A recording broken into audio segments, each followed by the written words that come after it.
The last time we chatted, you asked me about Biden, and you were like, "Do you really think he's all there, Vanessa?" And I was like, "I plop, plop, plop, plop, plop. I don't pay attention to the news." You Biden pilled Vanessa. Well, yeah. Now you've got Kamala. Do you believe in the joy? well, today, Eli. Hi, Vanessa. Hi, Adam.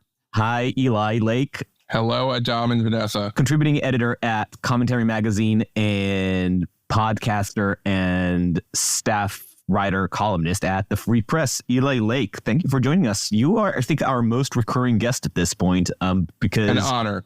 I bring you here for the hard things and the joyous things. So today is a day of joy. I think so, yes. Tomorrow might darken because everything that we're going to talk about might lead to worse outcomes, and we never know, but that does not mean that we don't get to momentarily rejoice in the fleeting marvel of neocon glory. It's a great moment. I really think it's not ideological. It's existential for Israel.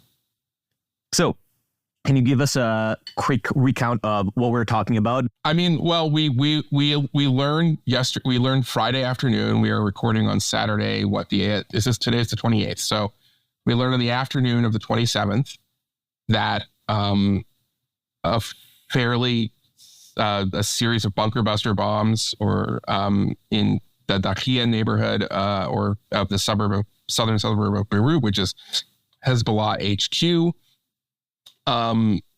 Took out, at first the reports were a leadership meeting of Hezbollah, and then we found out that the big guy himself, Hasan Nasrallah, was among the dead. And then it was first, I think, confirmed by Israeli press.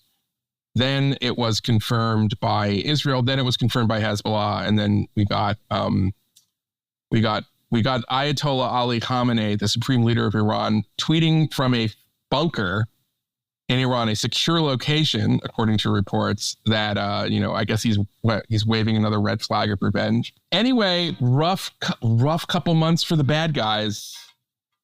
And I have to say, there are many lessons here. One of the big ones is don't fuck with the Jews. As history teaches time and again, from Pesach to Hanukkah to September 2024. One of my deep passions in Judaism is God as the God of history. And I never really I always thought of this interestingly as a matter of tradition, as a matter of how I view the numinous, or I never really used that word applied to myself, but how I use to think, how I do think about God and Judaism broadly. But the past year really put to focus that idea in a very tangible way. And I still don't know how to cope with it. I still don't know how to reconcile that. That's a deep question that is above our pay grades in a lot of ways, but it's something that human beings have pondered for a long time. I don't necessarily, I have complicated feelings about God, and I was not prepared to discuss the Almighty on this podcast. I thought we were talking more earthly matters, but it's there is something that feels like you're part of history in these moments, both the bad of October 7th, but also to see the nation kind of coming together. The feelings that we spoke about after October 7th when we talked about the idea that many Jews felt alone and demonized for the Jewish state, understandably doing their best to fight back, I guess committing a genocide of the tunnels or something. And now this, and it's what's interesting here is that I think most people who are just general interest kind of viewers or readers, they don't quite know that on October 8th, Hezbollah joined the fray and began firing into Israel, making the northern part of it, the northern areas of the country, as you know better than I keep hearing, by the way, the numbers I don't know. Sometimes Netanyahu says 60,000. I've read in the Israeli press more than 100,000. I have written 100,000. The numbers are very hard to keep. But there's 100. Which, by the way, goes to the problems that we also talked about immediately after October 7th. And actually, the first time you were here when we were talking about the Netanyahu Ben Gvir government, some of the fundamental issues that are tearing Israeli society apart have not really changed. So wait, sorry, 100,000's what? Of what? Of people, of family, people can't return to their homes. So you have effectively this population of refugees inside the country that haven't been able to return because there was the threat of, these rockets. And while Israel has very impressive Iron Dome and is able to shoot the big stuff out of the sky, as it did last week with a cruise missile, a hypersonic missile, I think, from Yemen and the Houthis, it's not able to withstand the barrages of the smaller, lower tech stuff. And so that means that if you live close to the border with Lebanon, that area is like uninhabitable. And it's like unsustainable. So, of course, that was a huge political question that was pressuring the government.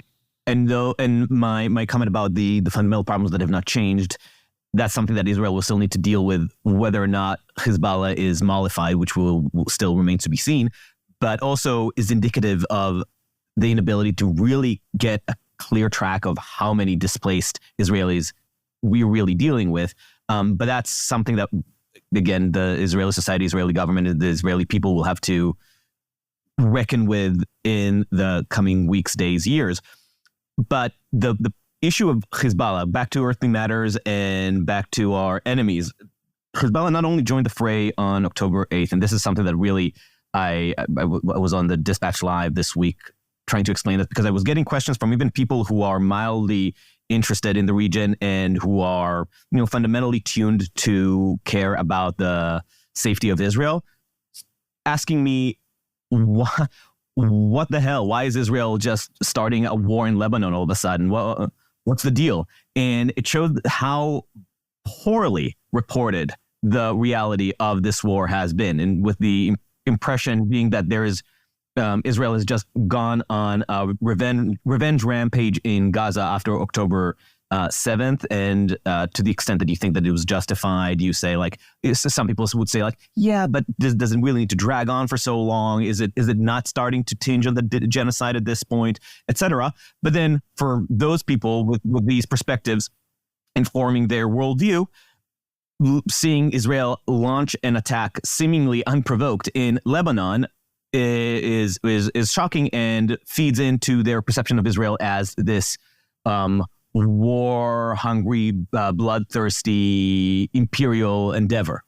So point number one is, of course, Israel has been under sea/barrage of rockets and missiles targeting civilian populations since October 8th, coming from Hezbollah. Second point is that Hezbollah is not the state of Lebanon. Hezbollah is a separate parasitical organization that has been planted there by Iran and has done nothing but seek the destabilization of the sovereign state of Lebanon. Even though that's a secondary priority, because the first priority is the destruction of the state of Israel, which is its primary raison d'être.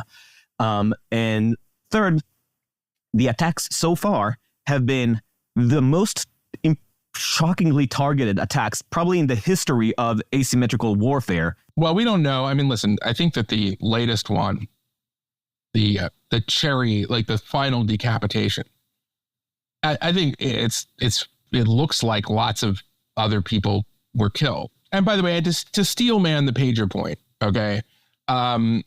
Yes, the people who had the civilian populations were in the surrounding. Yeah, I mean, they're intermixed with the civilian population. So yes, everybody who had that pager was a mid-level or senior member of Hezbollah, but there were other people near them. They might have been shopping or something like that. And there were probably civilian casualties. And, I mean, listen, all of that is a tragedy. I don't celebrate those deaths. I don't think anyone does. But of course. Those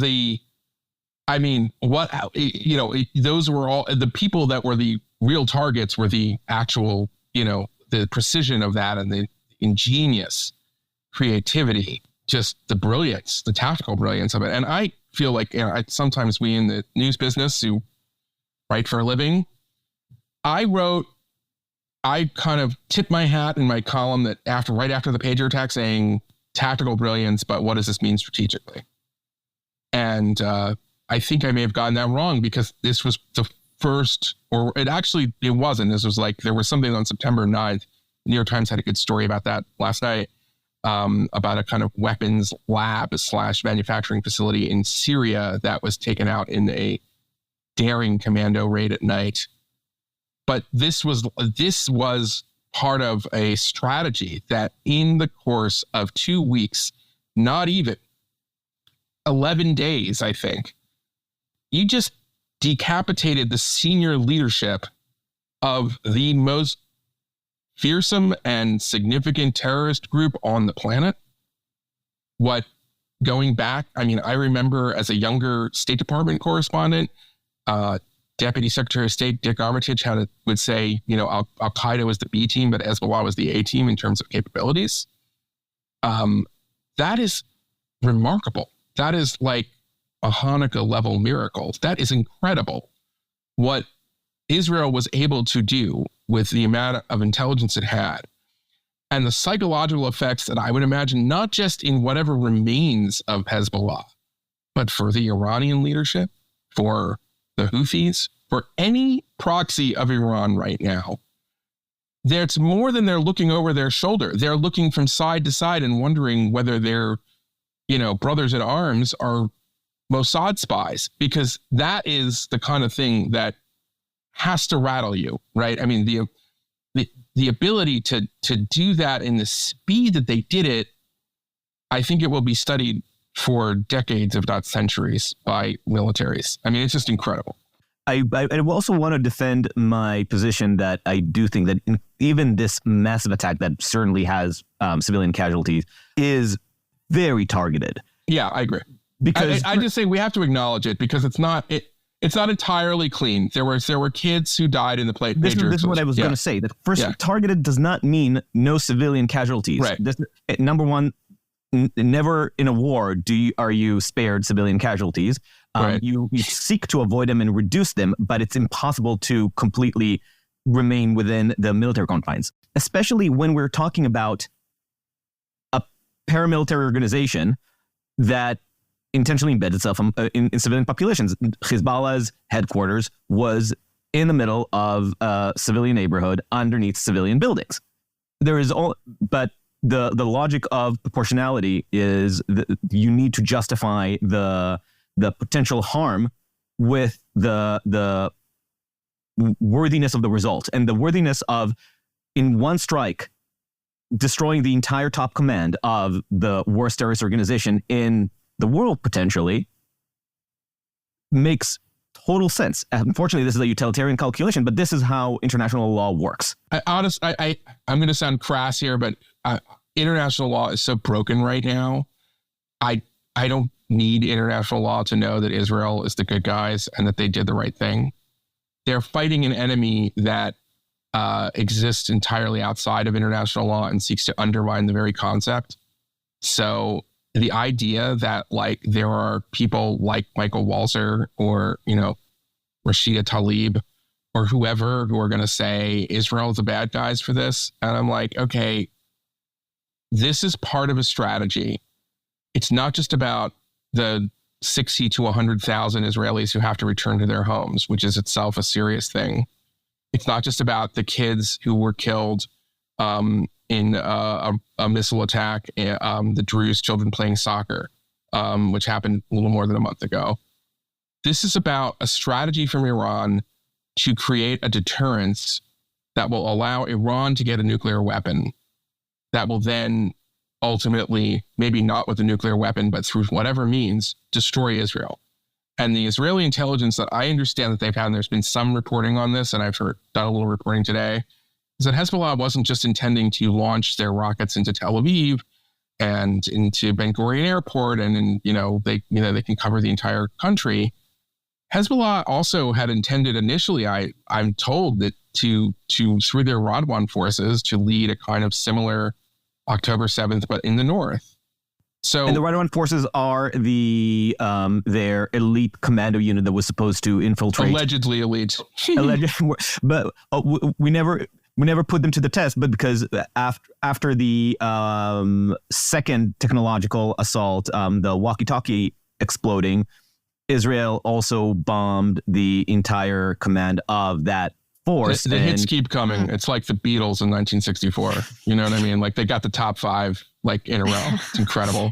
And in the meantime, by the way, as we speak, Israel keeps having targeted attacks in and around Beirut and all over Lebanon, focusing on the successors of or the would-be successors of Nasrallah. So will this have any implications on what's happening in Gaza, or are these should we just think of these as two separate fronts like that are related but not necessarily going to impact each other immediately? I would imagine it would have an enormous effect in Gaza for the following reason.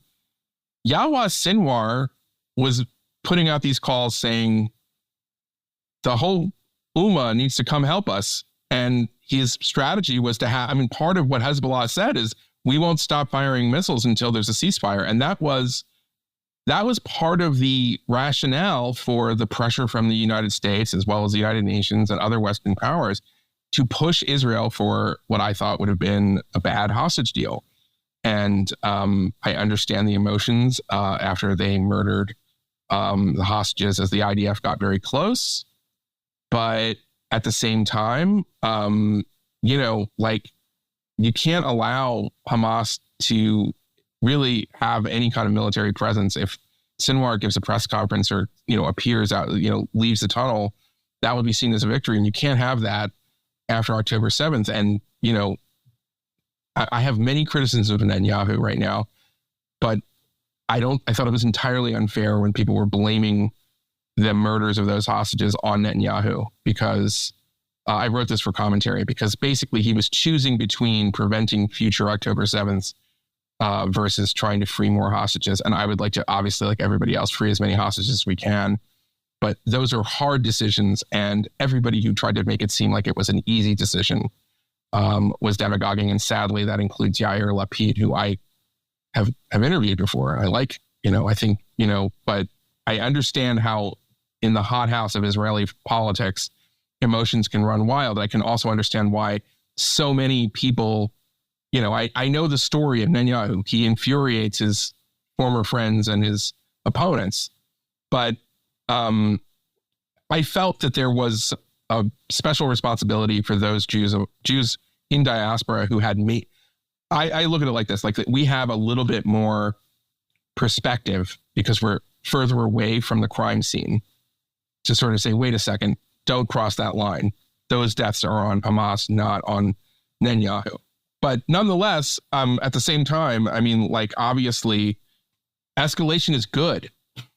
You know what I mean? Like you're jumping into what I was going to say, and I actually want to ask you about that exact point. But before that, just to answer Vanessa's question, I also think that importantly, in terms of linking Gaza and Lebanon, this is something that is actually interesting in terms of the interpretation of the decision to go all in on Lebanon. Right now, Lebanon is basically under some form of mild military siege by Israel. Israel is taking that front very seriously. It has been seen basically since October 8th, when the Hezbollah decided to join the fray, that Israel made every effort to disconnect the two fronts and focus on Gaza. That was a decision Netanyahu has made by not invading Lebanon immediately after, despite the recommendation of some of the security chiefs in Israel. But that was not how Nasrallah, may he rest in peace. No, rest in pieces. That's not how he saw it, because for Nasrallah, he would always try to link the attacks. We will certainly stop attacking as soon as a ceasefire is reached with Hamas. And Israel did not accept that formulation until now. And in fact, Netanyahu is basically saying, if you are going to connect the two, then fine. Then if you want a ceasefire, this is part of the calculation now. And we are going to bomb you until you all, as one piece, surrender. And we're going to link attacks in Lebanon to releasing the hostages in the south, which is what Netanyahu just said specifically in his speech now. He said destroying Nasrallah was not just a means to get hostages, to get the population back to the north, but also affects our efforts to get hostages back from Gaza. I mean, listen, the other thing is, think about how weak Iran looks, okay? Iran is, I mean, when you have a relationship to a proxy force like Iran does to Hezbollah and Hamas, it's a little bit like the ancient Romans. It's on my mind. It's my latest podcast. You know, the patricians would have these relationships with the plebes where they would be their kind of protector. They would be their fixer. They would do them favors in exchange for their loyalty. And it was like a mutual relationship. Right before this happened, there was a direct call from Nasrallah himself, please, Iran, join the fight. And Iran's answer was like, oh, wait a second. We got that thing on Tuesday, but like, you know, keep going, guys. That is a message that is sent to their forces in Iraq, their forces in Yemen. Like, can you really rely on these people? This is not the IRGC and Quds force of Qasem Soleimani. This is maybe a different Iran. All of that is great, you know, and going back, I mean, the fact that Khamenei's account or whoever the English, you know, web monkeys who were tweeting for him, while he's in a secure bunker, he's afraid right now. So that's good. So let's not underestimate Iran too much. For Iran, there is one big pièce de résistance, which is getting a bomb, and its nuclear project is still ongoing. For Iran, the risk would be being dragged into a war that could jeopardize their advance in getting a bomb. So it can sit out this one and look weak for the foreseeable future, and then emerge. Oh, by the way, we have our own set of nukes. We have our own secret project that we're not going. That is unofficial. Like Israel is shrouded in ambiguity, in tactical ambiguity, right? But we have it. And that changes the game completely. And for them, this is game over. I mean, for us, it would be game over, potentially. Well, I mean, listen, they can break out for a nuke. There's a lot of thinking among this kind of strategists in Washington and others who I've spoken to that they're looking at the American presidential elections like everybody else. And if Trump wins, they might just go for the straight breakout. I mean, I think Trump's speech about like, you know, like I would tell them if whoever the candidate was, if they were trying to kill them, I would blow them to smithereens. That's a message, you know. I mean, and I think, you know, what are they expecting from Kamala? Like, you know, a renewed effort to try to get an Iran deal. I mean, so they're probably waiting and seeing, but they can certainly try to go for a nuke. But my sense is that it's pretty clear that the Mossad and the IDF and Unit 8200 went to school. That's the Israel intelligence unit in the IDF. That's their NSA. They went to school on Hezbollah, and they've been going to school in Iran, and I just think they have that place wired. So I'm not getting cocky. I'm just saying, when you saw the Haniya hit over the summer in the guest house in Tehran, some of the other stuff they've done, they're making it pretty clear that like they've got a network over there as well. And I gotta think that this is a dangerous time. Add to this, by the way, that the supreme leader of Iran is almost 90. Allegedly, he suffers from, you know, various ailments, perhaps a cancer of sorts. So he doesn't have all the time in the world. And then the succession battle, well, that's interesting because, you know, you know, who's going to succeed him? Is it going to be his son? Is it going to be, you know, that's usually a period of real instability for these, you know, totalitarian regimes. I mean, yes, they can be very dangerous, but they're in trouble. So to go back to the question of escalation, and sometimes escalation being good, that is not an idea that seems to exist in the language of the American State Department or foreign policy elite. The idea, escalation seems to be the one thing that they want to avoid, like the plague. Everything that is considered escalatory is categorically bad. And the only person that you can hold accountable for escalation, obviously, are your own allies, because obviously there's nothing you can say to an enemy. So, I mean, I'm not a military strategist, but my assumption would be that the idea behind escalation is to bring forth the end point sooner. Isn't that generally why one would escalate? Well, you can escalate for a number of reasons. One reason might be to escalate to deter. Mm-hmm. So you escalate. Sometimes that's called escalate to de-escalate. So you escalate to be like, all right, mess with the bull, you get the horns, and maybe you should stop. Okay, so that's one. Sometimes you escalate because, if you have the ability, you just decapitated the leadership of a horrible terrorist group that's pointing 100,000 or 200,000 missiles at you. That's good. So it depends on the context. The argument about wanting de-escalation comes from the Cold War, because in the Cold War, what happened was when you have a geopolitical struggle between two superpowers with nuclear weapons that can blow the world up several times over, then any escalation, if it keeps going up the ladder, can lead to an apocalypse. So, but Iran doesn't have a nuke yet. So old series of escalation. And so the Cold War mantras of de-escalation, trying to find off-ramps. And it's, by the way, it's not one or the other. It's not like always escalate or always de-escalate. Right.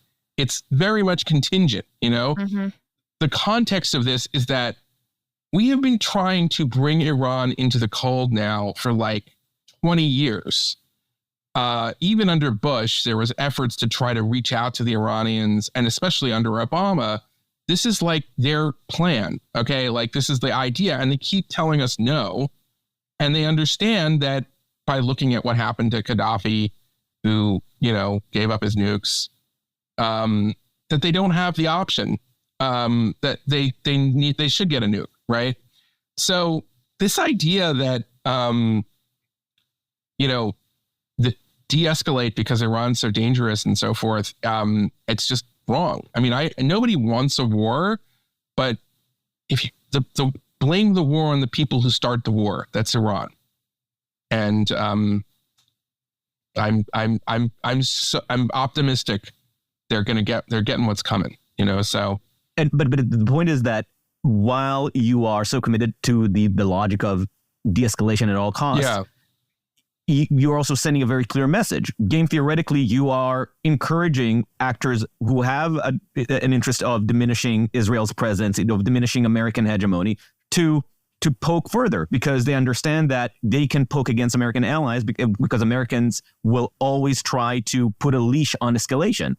Well, I mean, listen, there was to Steelman the other side. Nasrallah, Hezbollah didn't use their most precise and most damaging missiles. They didn't target Haifa until the pager attack. They didn't target Tel Aviv until this. So there were things that were left in reserve for Hezbollah that they didn't do when the conflict in the north was just a tit for tat, and then occasionally, you saw strikes from Israel that were going after targets of opportunity. I mean, they had picked off some Quds Force commanders, they picked off some Hezbollah guys before, but nothing like this. So the idea that, like you could contain the conflict, the problem is that Israel's strategic position was getting worse.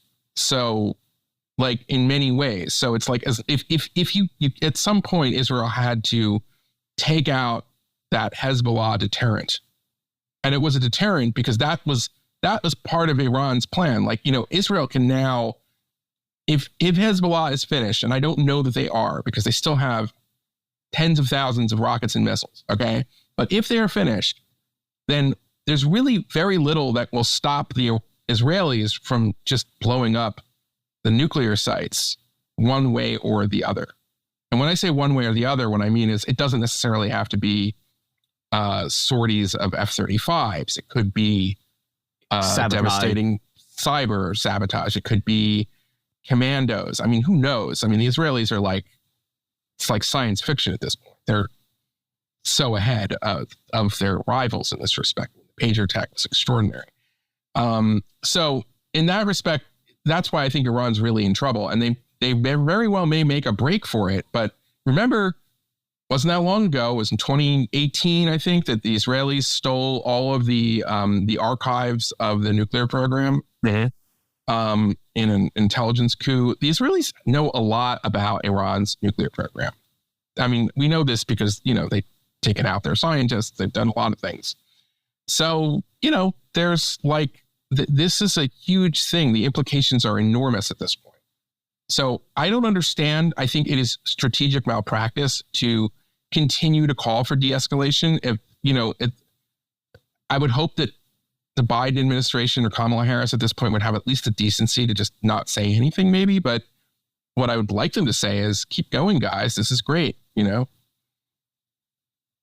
by the way, it also, if you can damage the regime by going after their nukes, and then who knows what the kind of knock-on effects of that will be, right? If it affects the regime as well, like this, I'm talking about like the stability of the regime, whether it falls, especially given, got to keep in mind, old supreme leader, we don't know who succeeds him.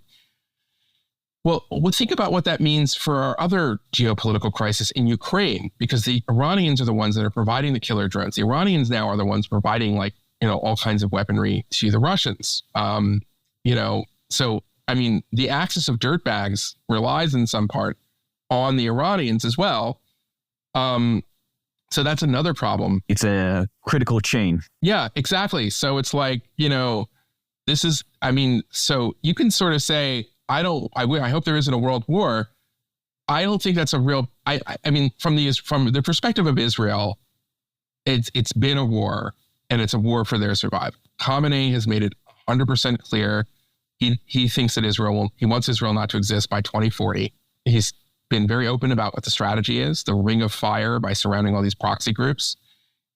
We know that it may not be in, a big mushroom cloud. In fact, it probably won't be. That's probably what they keep in reserve. No, it's about depleting and exhausting Israel. Exactly. Depleting, exhausting Israel, getting the most talented Israelis to leave, making it too dangerous to live there, basically, terror. All of that, that's what's going on. Sorry, I'm in the middle of writing, so sometimes people are calling me. Yeah, so all of that, it's a big deal. So for the time we have left, I want to talk about Rome.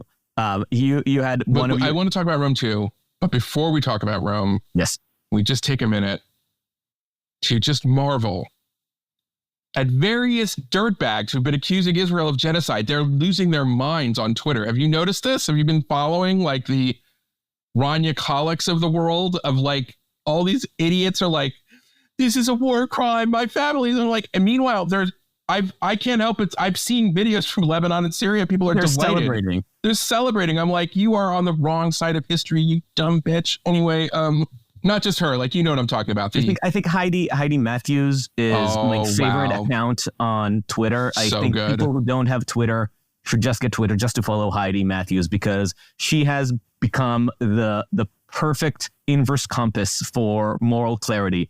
I honestly follow the George Costanza rule. Oh. If every instinct you have is wrong, then the opposite has to be right. Yeah, exactly. Can I ask you guys a question? Okay, so Rashida Tlaib, Democratic congresswoman from the Detroit suburbs, put out this thing about I don't know what I remember. It was some argle-bargle about the Israelis have committed genocides and war crimes and blah, blah, blah in Lebanon, and the U.S. is doing it. I'm so disgusted. Okay. And I thought I had a pretty good troll, which is I quote tweeted and I just said, I'm sorry for your loss. I know how much Hasan Nasrallah meant to you.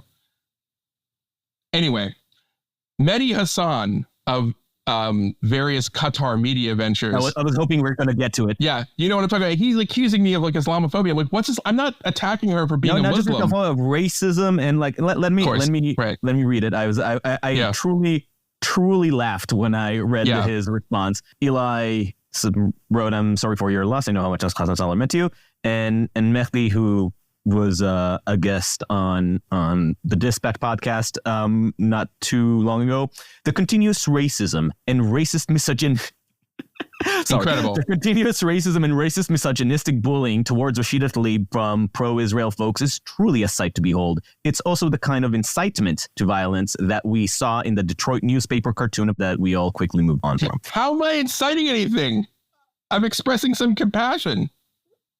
Anyway, no, of course I'm not inciting anything. I just think it's absurd. I'm attacking this cretin because she's like on the side of terrorists. And what I don't understand is like Nasrallah has the blood of Americans on their hands, and you're a member of Congress. What's wrong with you? This is the thing that is just truly repugnant about all of this. You pretend that it is about Israel's excessive reaction in Gaza, according to you, which is a very fair debate. And I think after the war is over, there will be some legitimate discussion about whether Israel conducted itself properly, or to what extent Israel conducted itself properly in Gaza. And I'm sure there will be that's not a debate.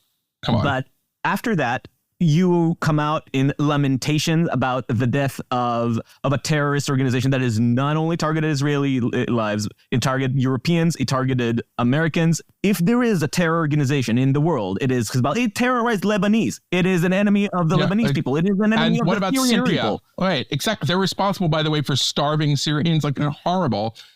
Like, and like the line from the Mehdi Hasans of the world is like, what are you trying to say? You know, Hasan Nasrallah was not just the leader of Hezbollah. He was also a father. He was also a husband. He was also a son. He was also a grandfather. That's the NPR. That's the NPR message, right? If you read any of the obituaries around Hasan Nasrallah, they really are sad about a friend. A friend texted me after going through the CNN, New York Times, and NPR obits. She said they've only stopped short of saying that he also has a dog named Falafel and loves long walks at the park. Yeah, exactly. He loves sunsets.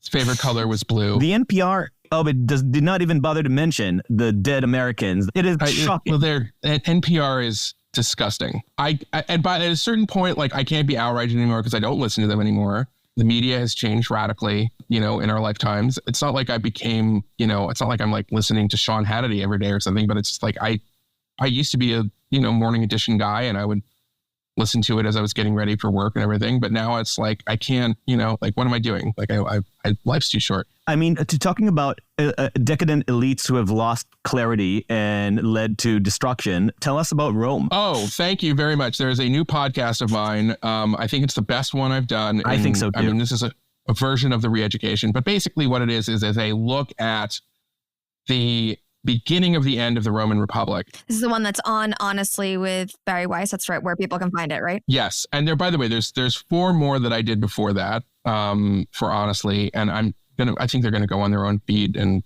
I don't want to let the cat out of the bag, but, keep your ears out. But anyway, it's a story of Tiberius Gracchus. And Tiberius Gracchus was a Roman populist and a blue blood elite who was a class traitor who turned on the elites of his day and was a norm violator. And in many ways, he's very different than Donald Trump, but you could also say he played the same role that Donald Trump does, which is he channeled the angers and resentment of the common man in ancient Rome, in like when he was on the scene in 133 BCE and in that period. Worth mentioning that they while they didn't have actual parties at the time in Rome, they did have factions or abstract factions, and they literally were called the populares versus the optimates, which means the populace versus the elite. Those were the terms of the day to describe those groups that we're still using, which is interesting.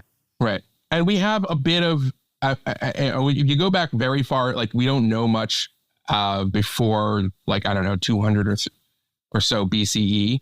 But we have a lot of information because writings have survived of this era.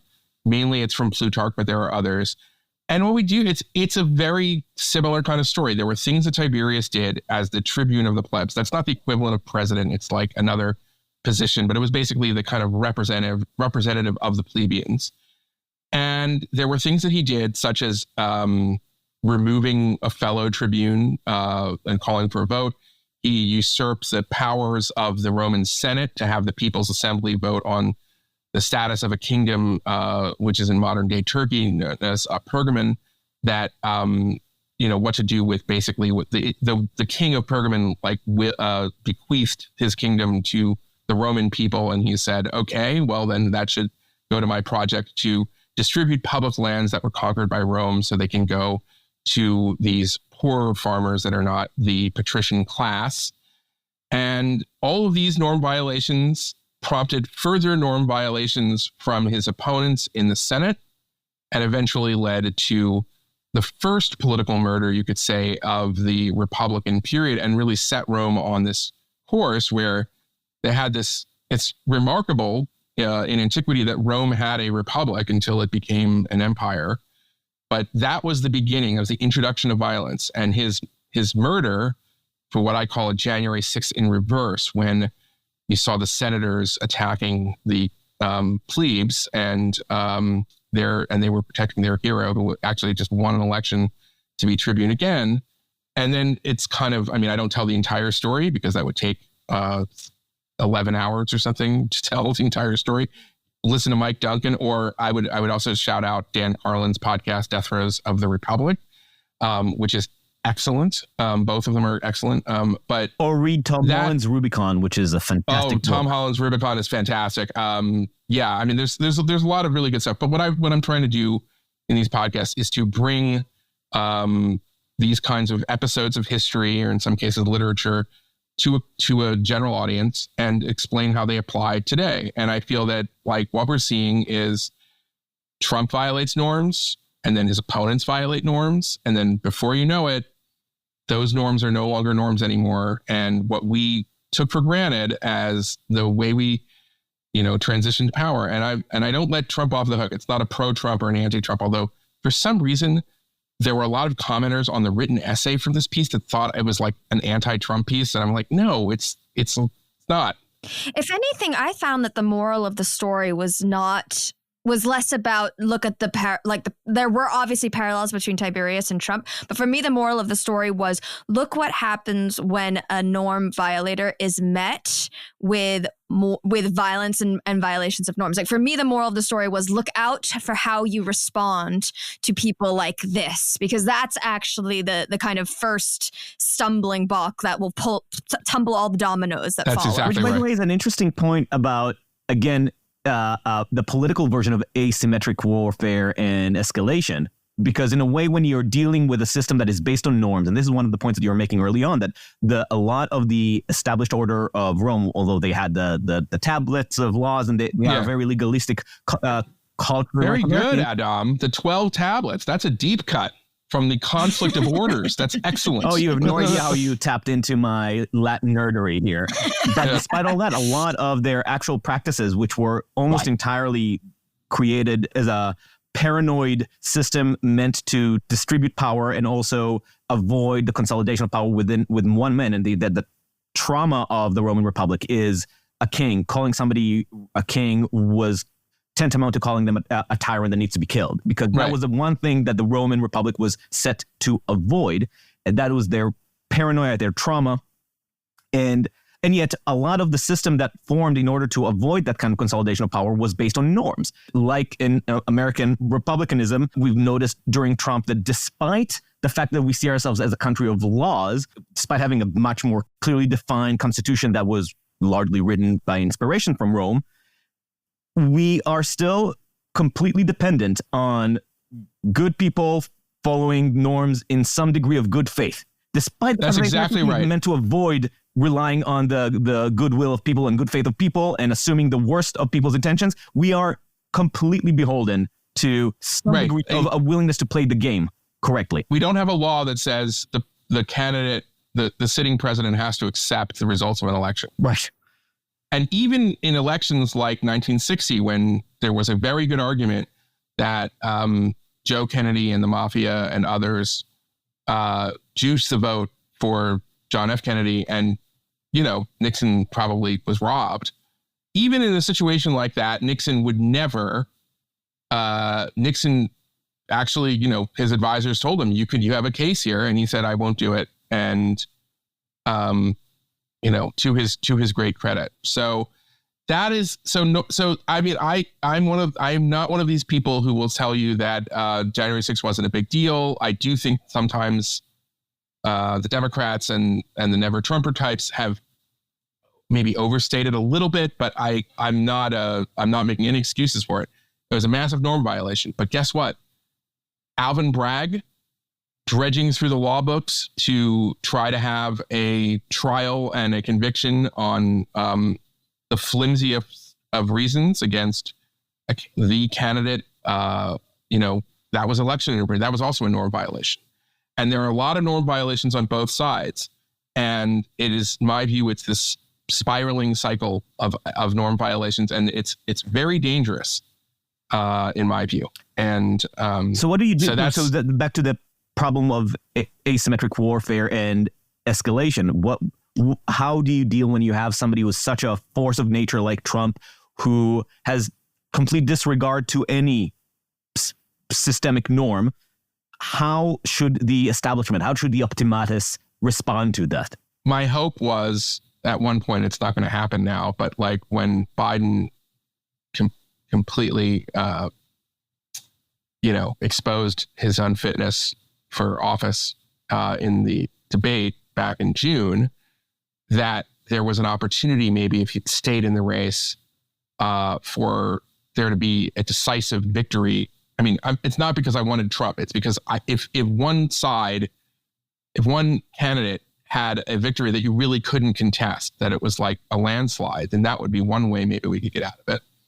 But the other way to get out of it is that, like, even if I can, maybe I shouldn't, because we don't do that. And to try not to break precedents, try not to catastrophize one's opponent. Trump is bad in a lot of ways, and I completely understand the argument from people who I love and respect, like David Frum, who say you can't vote for him because he may not leave power and we won't have elections again. I understand that fear, but the problem is that what if he wins? And you can't then get into what happened in 2017, which is resistance mode. I'm going to treat this like Trump is the, Vichy government and I'm Charles de Gaulle. That's ridiculous. You have to accept that he won the election. And I think to a certain extent, what I think a lot of the Never Trump side, which I have a lot of sympathies for, but what they don't understand is that it's not as clean as they'd like it to be. It's not like only one guy didn't recognize the elections. I mean, the entire Russiagate stuff was a way of basically trying to disqualify the president who did win an election. And it was an idea that Hillary Clinton would still flirt with even long after the Russiagate was discredited. She came out and said she acknowledged she lost the election, but then she literally the next day went into trying to delegitimize his election through both Russiagate, but also, I might add, there was a PSA that was filmed by many of the stars of the beloved West Wing show that urged the electors to be what was unfaithful electors. So if they were electors for Trump, they should not vote for Trump so that Hillary would technically win. I mean, that exists online. I can send it to you. I mean, so there were people who were flirting with it. It wasn't the same as having a president calling up, the Secretary of State of Georgia and saying, find me the votes.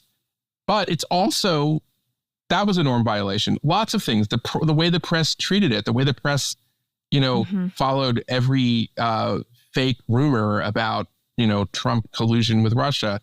The fact that it was the only story that mattered, apparently, for the first 2.5 years of his presidency. The fact, all of these things were disgraceful. I mean, I think the biggest message from this is that we just need to put more stock in the political musings of actors and emotionally dysregulated teenagers. Right, exactly. We should. But I mean, it's just, I know I would could we move on from this era? I would like it if Trump would just leave the scene. Obviously, I would never wish, I'm not wishing his death when I say that. I'm saying it would be nice if we had a new Republican, standard bearer and, we had a different, because I think a lot of it's personality based. But the problem is that, I think there are a lot of Republican state attorney generals now who think it's fair game to go after, the Bidens after they lose, after they're out of office. And we're going to see more of that. And bringing that lawfare, that's, by the way, that's one of the factors that probably led to the end of the Roman Republic as well. Everybody, you had to stay in power because as soon as you like left your position, you would be sued and tried and so forth. So a model that Israel has imitated to a lovely. Yeah, I hate, by the way, when people say that, they're like, "Well, in Israel, what about Israel?" I'm like, have you looked at Israel? Israel got I'm amazed that Israel has a functioning democracy because it's have elections every few months. It seems. I mean, we have a functioning army, I would say. Eli, is there a Nasrallah song in the works? I've been taking a break from the AI, but I wrote a song a few months ago, which I'm going to send to you, which you can include in this. It's pretty dope. I'll send it to you right now. Eli Lake, thank you so much. It's always great. You, I love you guys. I really do. And subscribe. I subscribe. You should subscribe. I want you to get a little kesef on the side from this. It's a good show. Thank you. And follow Eli on Commentary and the Free Press. Don't miss a single episode of Eli on the Honestly feed, or if it's going to be its own thing. The Re-Education, in whatever form it takes, is one of the most interesting podcasts out there. Check it out if you haven't. Also, shame on you if you haven't. Thank you so much. Thank you for listening to Uncertain Things. We are at uncertain.substack.com or wherever you get your podcast. Give us 5 stars if you are so inclined, and share us with your friends and enemies. Until next time, stay safe. Used to be a Gaza, Martyr Academy, the UN crooks who cook your books and act like they don't see. Rolled over offense, October 7th. That's why ever since we're making you pay attention.